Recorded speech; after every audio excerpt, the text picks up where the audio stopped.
என்னதான் 17 வயசில் ஒரு பையன் ஸ்கூலை விட்டு நின்றுருந்தாலும் இன்றைக்கி வேர்ல்டு வைடாக பணக்காரங்களும் ஒருத்தவங்க.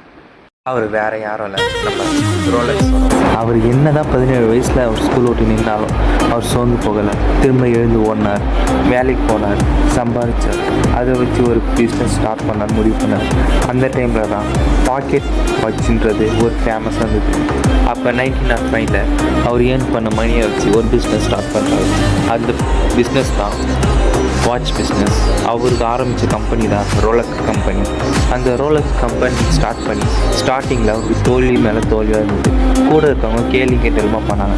ஆனால் அதெல்லாம் அவர் கண்டுக்காமல் ஃபோக்கஸ்டாக அந்த ரோலக்ஸ் வாட்சை செஞ்சு முடிச்சார். சக்ஸஸ்ஃபுல் வேணாம், தனியாளாக சும்மா கெத்தா.